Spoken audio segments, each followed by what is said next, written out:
30, 60, 90 जो है दृष्टांतिक स्वरूप में स्वयं प्रभु यीशु ने कहा हुआ वचन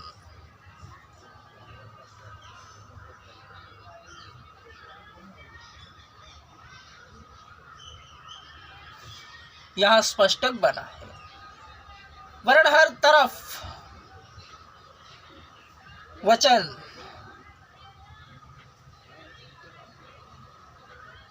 यहाँ से लेकर वहां तक घुमा फिरा कर स्पष्ट बनते हैं। न्यासियों के कर्तव्य परायण को देखकर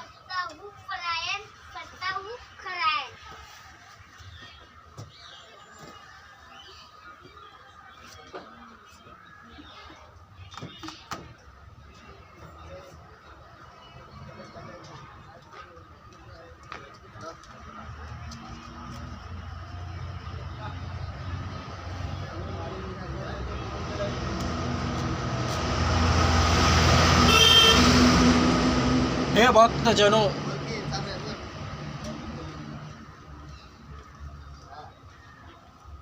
तुम्हारी भक्ति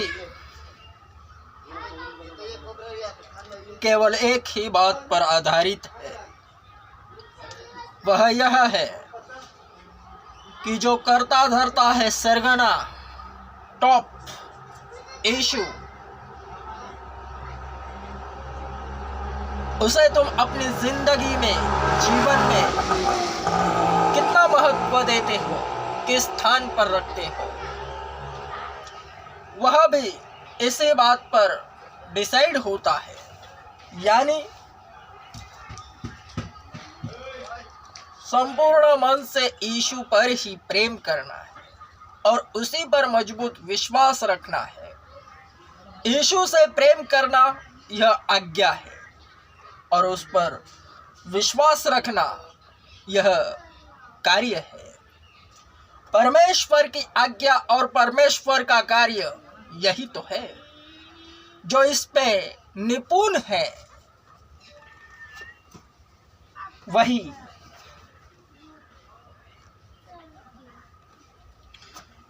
मजबूत तालिका में अपना नाम लिखवाता है और उसका नाम कभी मिटता नहीं। शैतान उसे मिटाने की कोशिश में उसे फैलाता रहता है। यही अध्यात्म है। विरोध की व्याख्या यही तो है।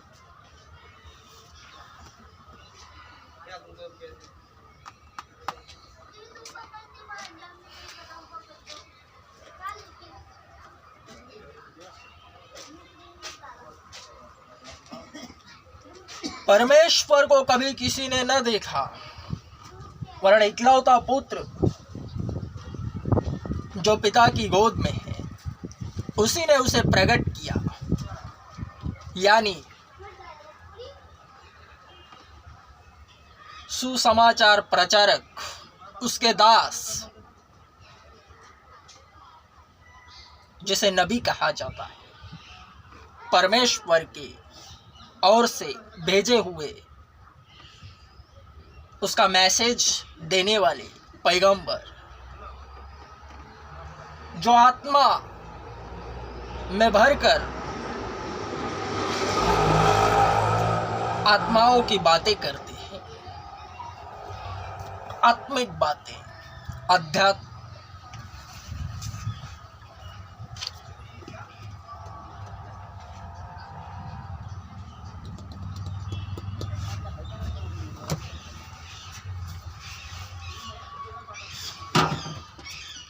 दोष न लगाओ ताकि तुम पर भी दोष न लगाया जावे, क्योंकि जो दोष लगाता है वह उसी जगह ठहर जाता है। संसार में भी ऐसा ही चल रहा है। वचन बगैर मिले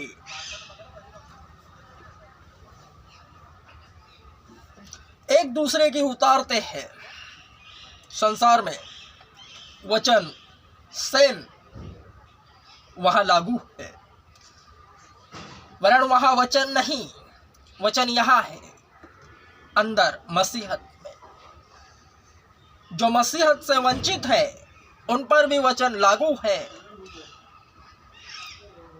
दोष न लगाओ ताकि तुम पर भी दोष न लगाया जावे। संसार की संस्कारी लैंग्वेज में अगर कहूं तो संसार में, दुनिया में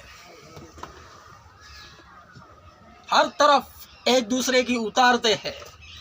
4-5 जन मिलकर जो वहां नहीं है उसकी उतारते हैं, वरन जब वो उसमें शामिल होवे तो जो उसमें से जगह खाली करे तो उसकी भी उतार देते हैं। यानी दोष लगाने पर उस पर भी दोष लगाया जाता है।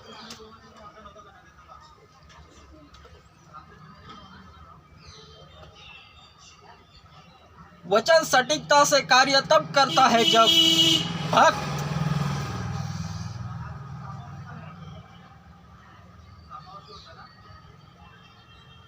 अपनी जुबान को परमेश्वर के हाथ में सौंपता है और कहता है, हे यहोवा मेरे मुख का पहरा बैठा।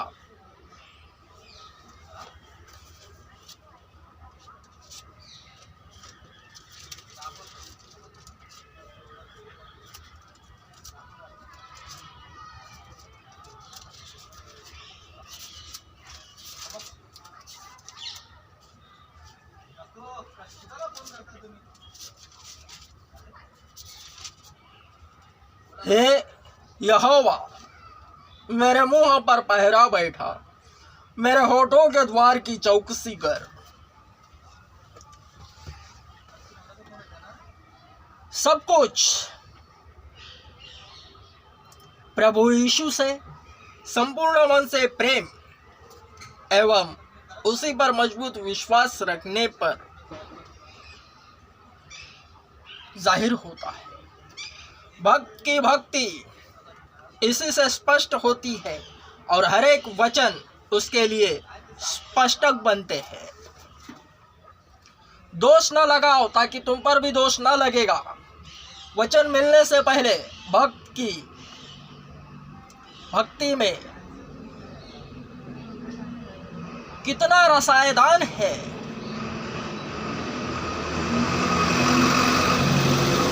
उसकी ओर से उसे वचन मिलता है, वरन उसके मुंह से निकलने के बाद वचन उसे क्लियर कर देता है।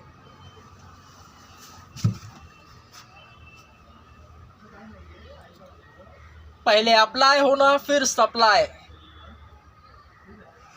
होता है।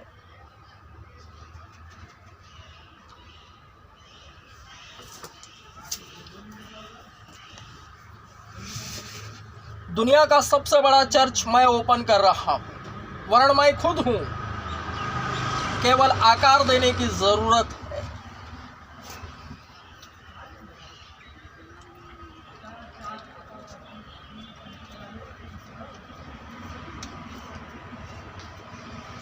पहले विश्वासी बनते हैं, सुसमाचार सुनने के बाद चर्च में आना है।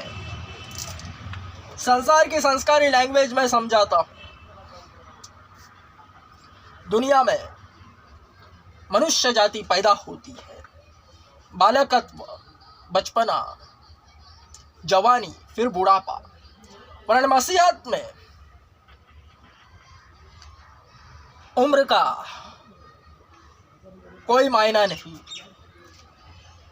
केवल इसमें बच्चों की नाई बनाना अनिवार्य है ताकि स्वर्ग के राज्य में प्रवेश कर सके। वचन कहता है, जो बच्चों की नाई नहीं उसका स्वर्ग के राज्य में प्रवेश कदापि नहीं।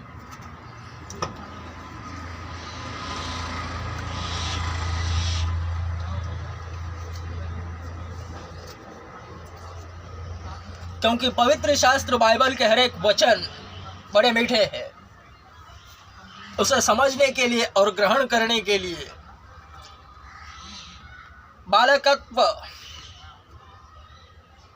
बालक बनना जरूरी है। बालक बनने के लिए एक ही तरीका है पापों की कबूली। पाप सामने आते ही आते हैं। आप ही सुसमाचार सुनते ही शरीर मृत होता है, आत्मा जीवित। आत्मा कंट्रोल करता है।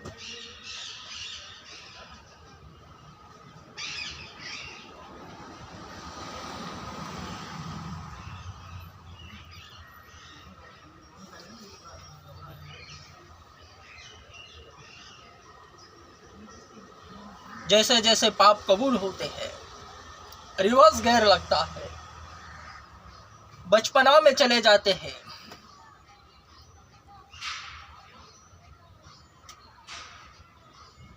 और वहीं से स्वर्ग के राज्य में प्रवेश होता है। क्योंकि देखो, जगत में बालकों को जिन्हें समझ होती है, वे अगर चोरी करे, झूठ बोले, कुछ भी गलत करे तो उससे घृणा होती है, उन्हें क्षमा नहीं होती जब तक कि वे स्वयं लज्जित ना होवे। परंतु जब बालकों को देखो वे झूठ बोले, गलत करे कुछ भी, तो उन्हें नजरअंदाज किया जाता है। आप ही कोई भी कर देता है। सेम वे पाप ऐसे हैं जिनकी मृत्यु नहीं, बाइबल कहती है।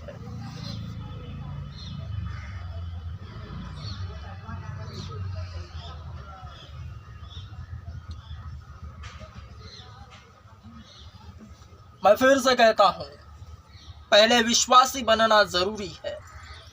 किसी भी स्कूल में जाते हो तो डायरेक्ट सिखाने नहीं लगते, पहले बैठकर सीखना होता है। जो टीचर होते हैं सामने वाले, वो नियुक्त होते हैं, वे भी पहले स्टूडेंट होते हैं। यानी तुमसे जो बातें कर रहा है वह पहले विश्वासी था, अब विश्वासी नहीं, क्योंकि विश्वासी का टैग हट चुका है। लिखा है, तुम्हें अब तक तो शिक्षक होना चाहिए, पर यह उनके लिए है जो ज़्यादा से ज़्यादा वक्त अंदर गुजारते हैं, समझ न पाते। 30, 60, 90 उन्हीं पर लागू है।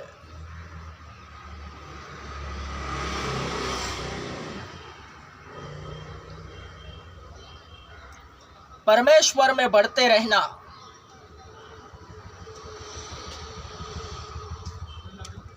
अनुयायिक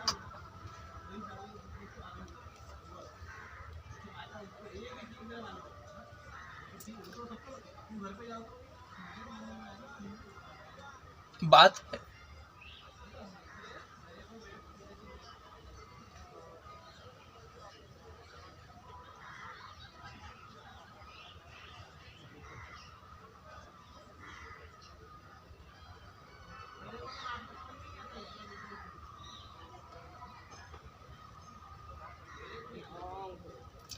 जिसे मसीहत की समझ है उसे यीशु मिल गया है।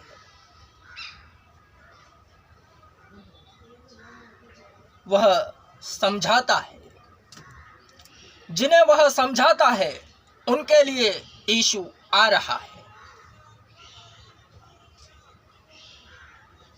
इसे भली बात याद रखो।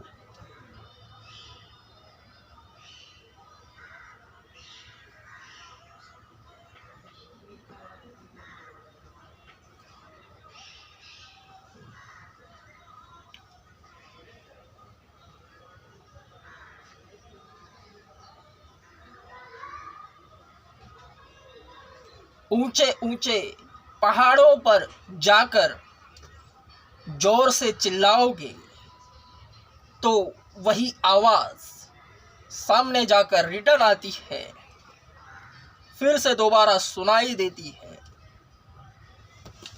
यानी जो प्रभु के दास परमेश्वर नियुक्त करता है उसकी बातों को जाहिर करने के लिए, वैसे ही है। उन्हीं के जरिए आशीषें मिलती है। उन्हें सम्मानित करना है, उनका आदर करना है। जहां उनका निरादर होता है वहां चमत्कार नहीं होते, वरना उससे नबी को कोई फर्क नहीं पड़ता। नबी ऐसे हो या वैसे बढ़ता ही रहता है। जहां उसका निरादर होता है वहां वह 1000 गुना बढ़ता है, क्योंकि उसका विरोध वही तो है।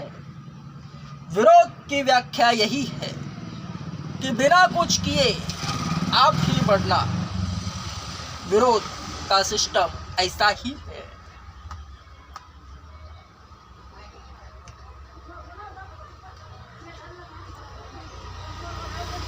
वरण याद रहे, हर एक दास के लिए जितने लोग दिए गए हैं केवल वे ही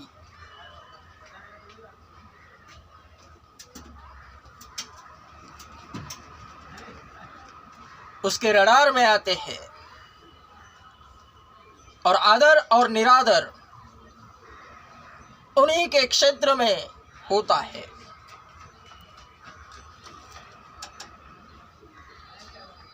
इसलिए तो जगत में जगह जगह कलीसियाएं हैं।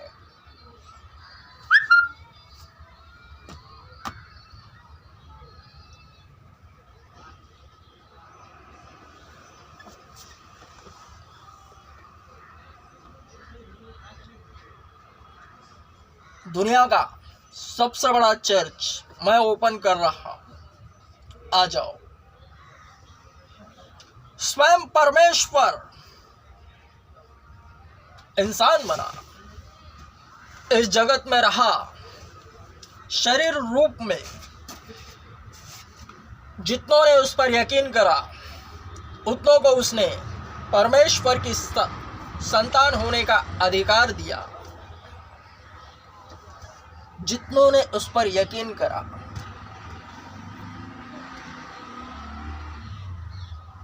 यही बात वचन है और स्पष्टक हर दास के लिए बन चुकी है। जितने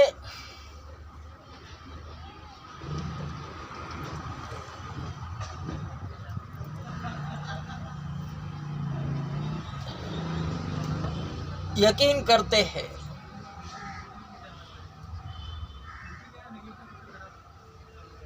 ईमान लाते हैं,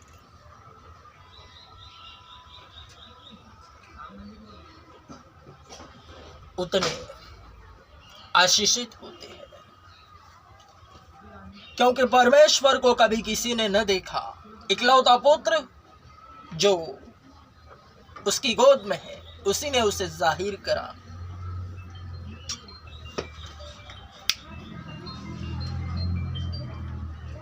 नबियों के लिए यह वचन स्पष्टक बना है।